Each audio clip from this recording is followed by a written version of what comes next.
Mr. Clarke's back. Time to go through 11.3 as we look at two paths towards equality for African Americans during the late 1800s and early 1900s. This has been in the ongoing discussion of the progressive movement. So we'll be seeing how progressive worked towards fighting for the rights of minority groups. We'll see how political organizations that were formed by African Americans began to promote civil rights for African Americans, and we'll see the actions taken by minority groups as they try to expand their rights. Now, keep in mind as we go through 11.3, you should have out your focus question, kind of have that open up on your Google Doc, 11.3. I would suggest that you watch the video lesson, maybe on your phone, while you have the Chromebook open to answer the questions. Question 1, through the progressive movement, who benefited from the progressive movement and who kind of got left behind? Progressives, they fought for the rights of workers, helped the poor, but they did not help poor workers in many minority groups. So minorities in general got left behind. Instead, Americans tried to Americanize, assimilate, and kind of force minority groups, especially recent immigrants into the country, to accept American culture. Unfortunately, too, prejudice and discrimination against minorities continued even as the progressive movement continued forward.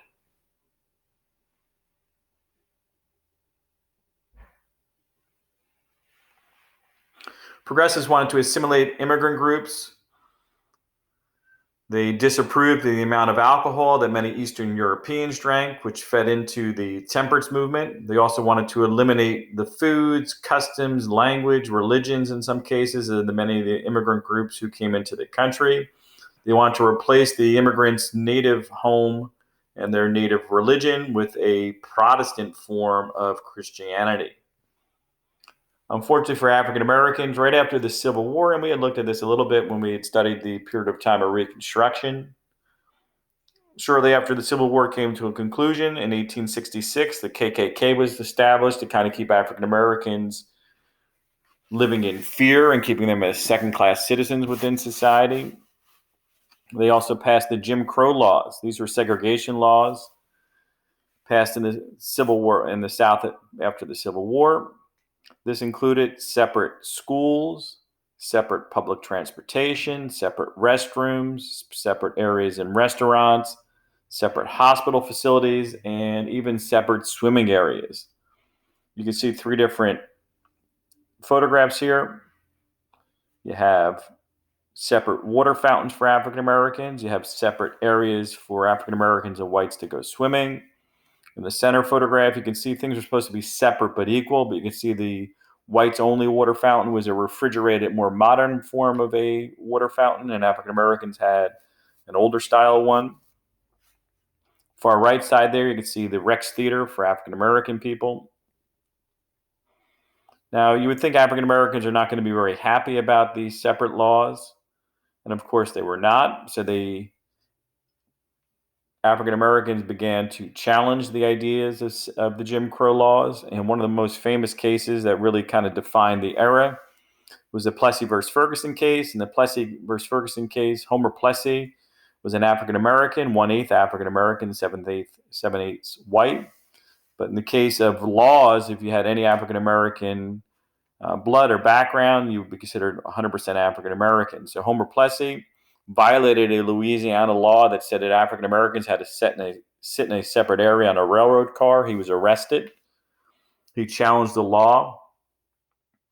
And in the Plessy versus Ferguson case, the case ruled that Homer Plessy was in violation, and he was given a fine for going on an African American only car. So Plessy versus Ferguson was basically a Supreme Court case that upheld the Jim Crow laws, saying they were legal and constitutional. So states across the North and the South passed segregation laws. By 1910, segregation was the norm across the country. After 1914, even the offices of the federal government in Washington, D.C. were segregated as a result of policies approved by Woodrow Wilson, who was the president at the time, and also a native of New Jersey. You can see here, this is kind of a depiction, this little cartoon. The left side is for whites with the angel, kind of a angelic figure pouring water into a beautiful fountain, trumpets playing, flowers in the background. And for African Americans or blacks, they have an old kind of, push crank kind of a contraption there to get water out of the well. Kind of a good comparison of whites versus African Americans during that period of time. 5, Reverend Murphy stated that African Americans will accept in the white man's country the place assigned him by the white man, not by the stress of rivalry, but by the genial cooperation with the white man's interest. Why do you think some people found this offensive? Many people expected African Americans just to quietly accept their place in society. Genial means kind of peaceful and cooperative, as they kind of serve the interest of whites. Many people found this language condescending, unfortunate, unreasonable, and unfair. As a result, many African Americans in different groups kind of emerged to kind of put forth their ideas on how African Americans should best deal with their plight in life. One of those was Booker T. Washington. You see him pictured there. In the face of these injustices, the nation's most visible African American leader urged patience. Washington told African Americans to move slowly towards racial progress. By working hard and waiting patiently, he believed African Americans would gradually, over the course of time, win the respect of white America. And eventually, they would be able to exercise their full voting and citizenship rights. Booker T. Washington was quoted as saying, "Success is to be measured not so much by the position that one has reached in life, as by the obstacles which he has overcome." Booker T. Washington.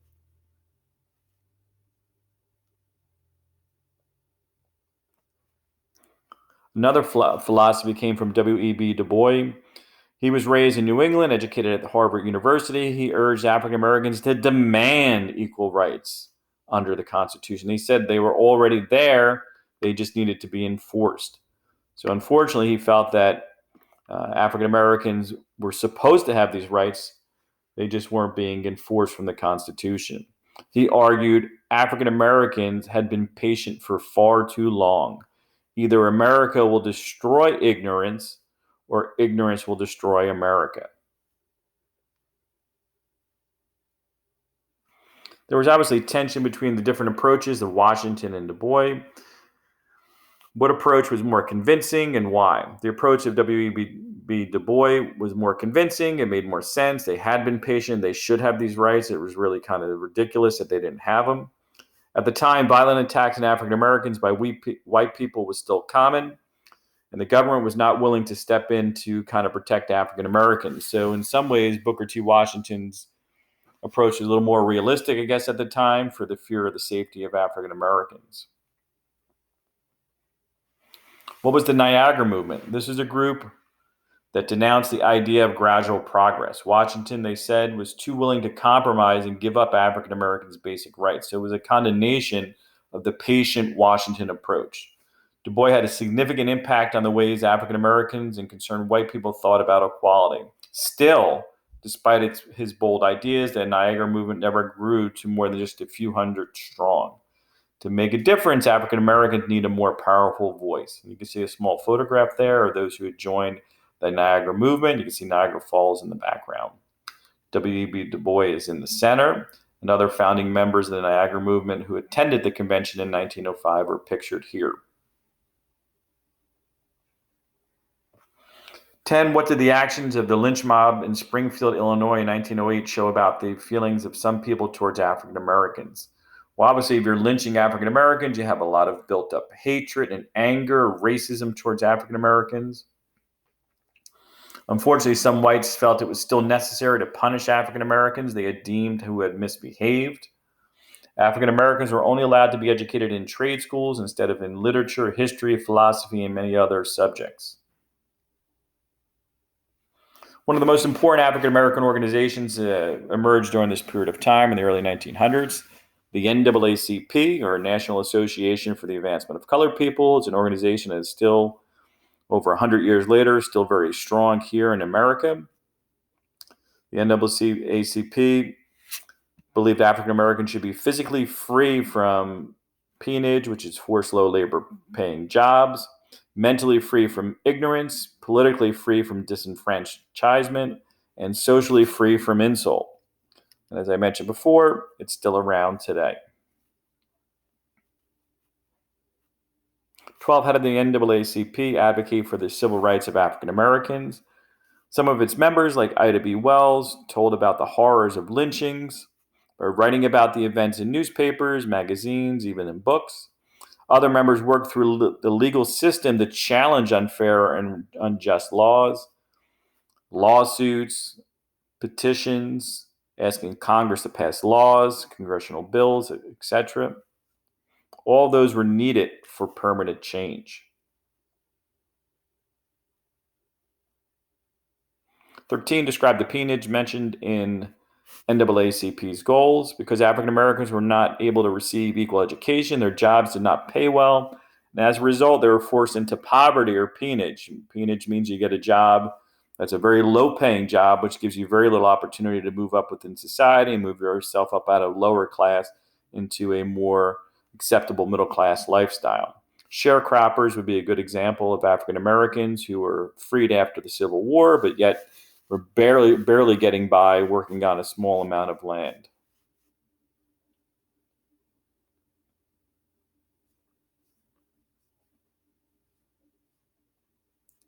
Okay, 14. What was the Urban League?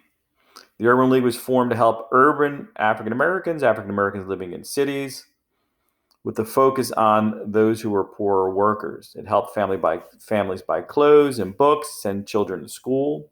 It also helped factory workers and domestic servants find jobs. Both the NAACP and the Urban League still aid African Americans today.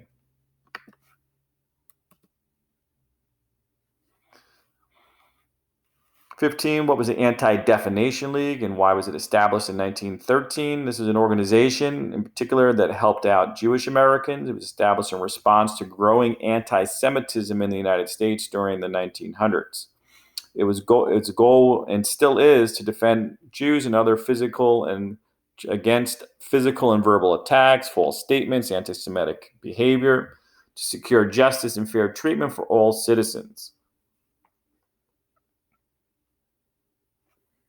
16. Many ethnic or religious minorities helped each other by creating services in their own communities. For example, Mexican American mutualists provided a safety net by helping people in their community who were too sick or poor to work. They also made loans and provided legal assistance to try and help people get on their feet.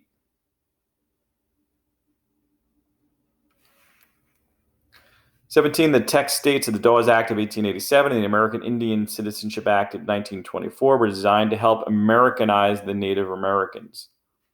Explain the negative impact of these laws.